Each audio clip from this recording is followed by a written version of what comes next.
കാണൂ നിങ്ങളുടെ ഇഷ്ട പരമ്പരകൾ എക്സ്ക്ലൂസീവായി സൺ നെക്സ്റ്റ് ആപ്പിലൂടെ തികച്ചും ഫ്രീ ആയി. ഇപ്പോഴേ ആപ്പ് ഡൗൺലോഡ് ചെയ്യൂ. വരുന്നുണ്ട്.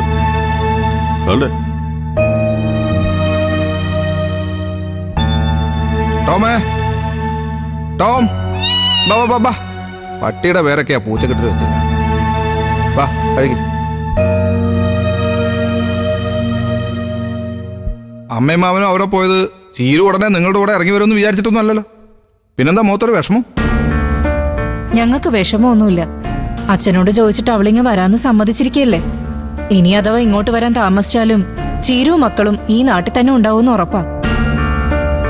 ഞങ്ങൾക്ക് അവരെ അവിടെ പോയാലും കാണാലോ. അത് ശരി, നിങ്ങൾക്കിപ്പോ ചീരുവും മക്കളും ഇങ്ങോട്ടേക്ക് വന്നില്ലെങ്കിലും കുഴപ്പമൊന്നുമില്ല എന്നുള്ള അവസ്ഥയായോ? എന്താ മാമ അമ്മയെ പറയുന്നത്? ചീരു ഇങ്ങോട്ട് വരാനുള്ള മനസ്സ് കാണിച്ചു തുടങ്ങുമ്പോ നമ്മൾ താല്പര്യക്കുറവ് കാണിച്ചാൽ എങ്ങനെയാ? ഇവിടെ ആരും ഒരു താല്പര്യക്കുറവും കാണിച്ചിട്ടില്ല, കാണിക്കുകയില്ല. നിന്റെ അമ്മയ്ക്ക് നിന്നെ ഓർത്തുള്ള വിഷമമാണ്. നീ ഇത്രയൊക്കെ മാറിയിട്ടും നിന്നോട് ദൈവം കരുണ കാണിക്കുന്നില്ലല്ലോ എന്നാ ലതിക പറയുന്നേ. എന്റെ അമ്മയെ ദേ, അമ്മയുടെ മോന്റെ ഈ മാറ്റം തന്നെ ദൈവം തന്ന ഏറ്റവും വലിയ ഗിഫ്റ്റല്ലേ? സത്യം പറഞ്ഞ എന്റെ ഈ മാറ്റം എനിക്ക് തന്നെ ചില സമയത്ത് വിശ്വസിക്കാൻ പറ്റാറില്ല.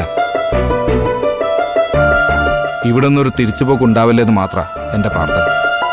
തിരിച്ചു പോയാലേ നിന്നെ ഞാൻ കൊല്ലും.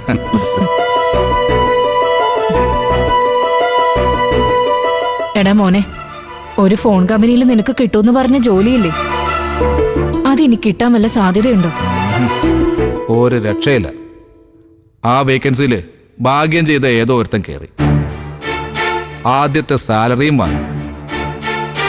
നമുക്ക് വേറെന്തോ വിധിച്ചിട്ടുണ്ടാവും അമ്മ. വിധിച്ചത് വന്നു ചേരുമെന്ന് വിചാരിച്ച് കാത്തിരിക്കരുത് വിനയ. നിന്റെ ജോലി നീ അന്വേഷിച്ചു കണ്ടുപിടിക്കണം.